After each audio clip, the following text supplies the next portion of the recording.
News Hub can tonight show you new footage from deep inside the Pike River mine, and it's not what you think. You can see wooden pallets and rubber hoses with no sign of fire damage.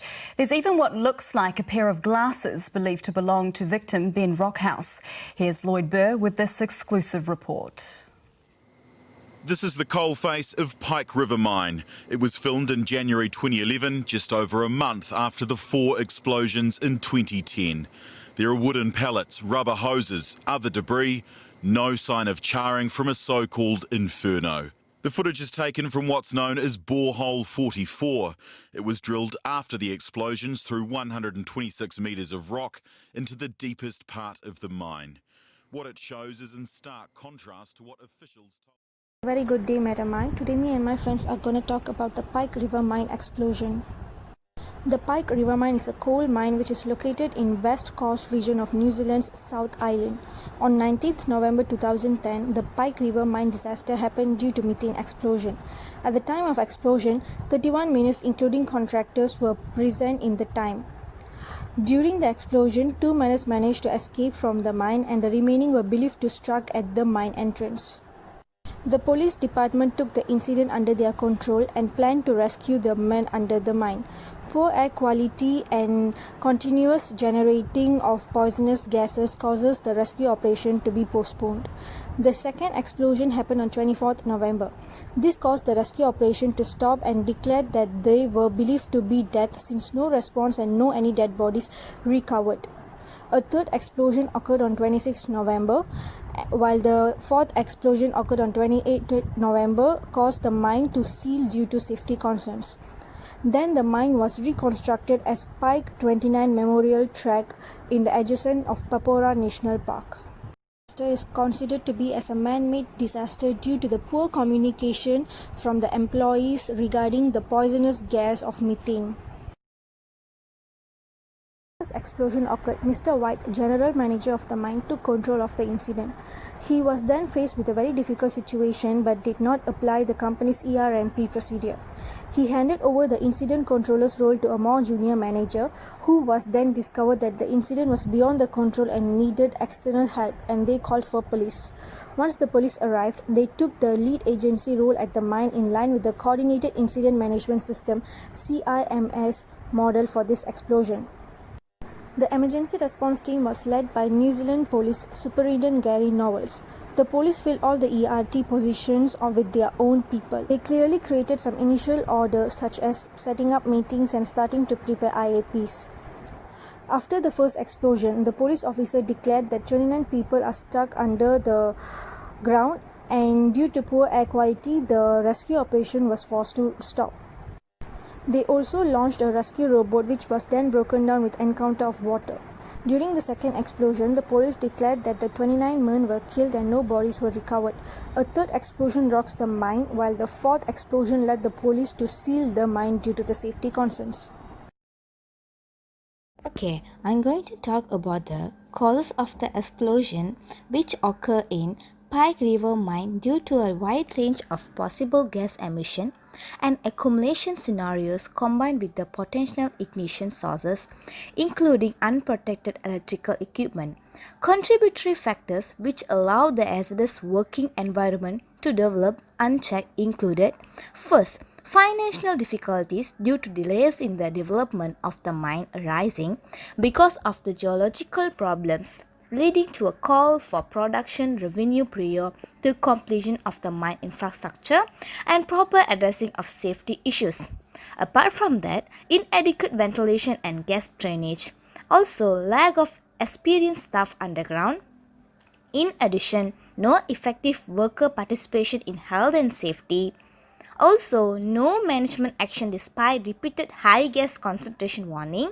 Then, ineffective corporate oversight of health and safety. Also, inactive government mine safety, legalization and enforcement.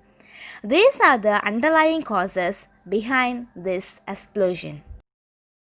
I'm going to continue my presentation with mitigation and prevention control that implemented after the accident. The main focus of the control measures were to diminish any fire and explosive sources. First, zoning the mine so that can identify equipment appropriate for use in particular atmosphere. Also, removing flammable dust from the mine or consolidating it so that it cannot raise into air. Next, de-energizing equipment used in potentially explosive atmosphere. Apart from that, prohibits the use of lights other than permitted lights. Also, installation of water ignition suppression system such as pickup flushing. Also, fixed fire dam drainage arrangement to control emission of fire dam from the strata and waste area. In addition, install ventilation system for both main and auxiliary to control the level of fire dam in the atmosphere. Finally, make arrangement for monitoring and detection of dangerous level of fire dam by the use of portable automatic fire dam detection at suitable places. The recommendation is health and safety measures should be established by a new Crown agent in order to improve New Zealand's poor record of health and safety. The Crown agent should be responsible for administering health and safety in line with strategies agreed with the responsible minister. The second one is an effective regulatory framework for underground coal mining should be established urgently. The government should establish an expert task force to carry out the work and should include health and safety experts and industry, regulator and worker health and safety representative, supported by specialist technical experts. The third one is the Crown Minerals regime should be changed to ensure that health and safety is an integral part of permit allocation and monitoring. Mining permits should have a general condition requiring the need for compliance with the Health and Safety in Employment Act 1992 and regulations. The fourth one is to support effective emergency management. Operators of underground coal mine should be required to have modern equipment and facilities. Operators should be required to have equipment and facilities suitable for self-rescue by workers during an emergency. Operators should be required to install facilities that will support emergency mine sealing.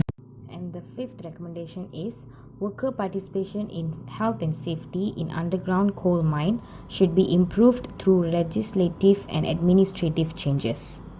Legislative changes should require operators of underground coal mine to have documented worker participation system. And next, I'm going to talk about the conclusion.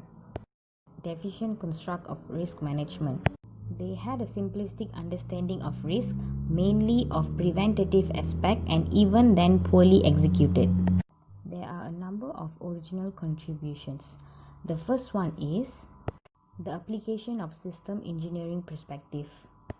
This shows the interacting causality between the engineering challenges, including ventilation, mining method, and electrical power, project delivery, management priorities, organizational culture, and workers' behavior.